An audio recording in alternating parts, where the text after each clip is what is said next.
It's your boy, Jim CB. Welcome back to the channel. You can like, share, subscribe, hit that notification bell, man, and we are back with another clip, another video, and some things to get into with our thoughts, man. Stay tuned for the commentary, and I'll be with you shortly. Hey, it's your boy Jims TB, man. We're back with another video for the channel, man. Glad y'all tapping in, glad y'all checking out, man. Gotta report it, bro. Listen, the Breakfast Club reacts to not Stephen A. Smith, I apologize. The Breakfast Club reacts to Shannon Sharpe reportedly, Shannon Sharpe, look at me, tripping today. Shannon Sharpe is leaving Skip Bayless UnDisputed.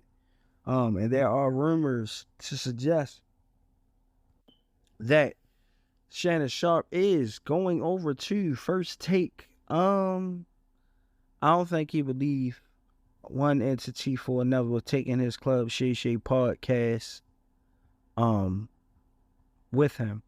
I believe that Shannon is leaving for bigger and better things, and I don't necessarily believe that it's all the way about control and this narrative that Skip is disrespectful. Now, there are a few segments where Skip is totally disrespectful to Shannon, the Tom Brady incident and the Damar Hamlin incident after his incident on the field, the incident between Skip and Shannon during the segment where they both reported back to Undisputed. Now, it's probably a combination of things, a multitude of things. They probably just didn't necessarily agree with everything behind the scenes. And while grateful for the opportunity that Skip helped Shannon acquire at FS1 with Undisputed, he has the Club Shay Shay podcast. He's a personality. He's a presence. Shannon Sharpe is one of those people who, when they walk in that room, they big. Not just big in stature and as far as body-wise, muscle mass-wise, but as far as big personality, loud voice, seems to be like a silly guy. You know, the uncle, your drunk uncle, the cool uncle. That seems to be Shannon Sharpe's natural personality. But also a realist, a down-to-earth, southern-grown Georgia boy. That's who Shannon Sharpe is, and he'll punch you in the mouth if you get out of line. That's just how I see him. But he understands it's business. He understands that there's ways to handle things, and I believe that no matter what, he was not going to stay on Undisputed forever. And he put his time in. He gave his 7 years. He did what he was supposed to do. He did it right. When we finish out this little, the season we got going, let's finish it out. Let's try to make this thing work. Let's go ahead and get through these next 6 months, and let's do what we got to do. Now, granted, he's not saying, no one's officially spoken on the matter from either two sides, so we don't know. Especially from Shannon, we don't know if that's why he's leaving. But Shannon about his bag as well. So you bought your money, you bought your bag, and you're one of those people who needs to do what you need to do for you, then by all means, listen, stayed over here 7 years, built my platform up, built my cachet, proved I could deliver on a show with other people, and I've proven I could do what I do on my Club Shay Shay podcast. I'm about to run it up.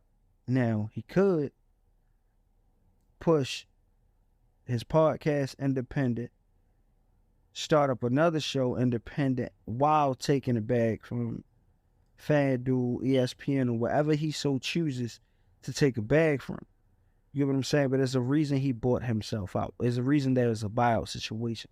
So, again, this is the Breakfast Club reacting to what they believe is going on.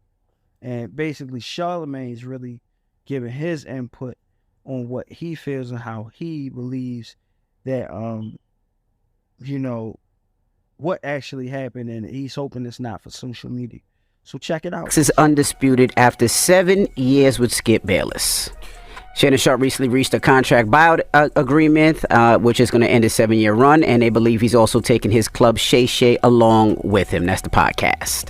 I hope Shannon Sharpe didn't allow these people on social media to trick him out of position, because, you know, they always give him flack whenever him and Skip Bayless go at it, and, you know, people call Skip Bayless racist and things of that nature. Well, this was the big thing that people believe, and I'm going to say social media believes, was the incident that made him want to leave. This was their argument with about Damar Hamlin incident. There's been a lot of speculation of why I wasn't on air yesterday, and I won't get into speculation or conjecture, innuendo, but I will say this. In watching that game on Monday night, what happened to Damar Hamlin struck me a little different. Skip tweeted something, and although I disagree with the tweet, and hopefully Skip would take it down, but I didn't want it. Well, time out. I'm not going to take it down because I stand by what I tweeted. Okay. I mean, I cannot even get through a monologue without you interrupting me. Well, you could have came back, Skip. Well, I thought, Skip, just let. I didn't know you were going to bring up No, this. I was just going to say, Skip, I didn't want to yesterday to get into a situation where Damar Hamlin was the issue. We should have been talking about him, but you can't even let me finish my opening monologue without you interrupting. Yeah, he probably fed up. You know what I mean? I just hope it was his decision. Right. And not listening to the damn internet.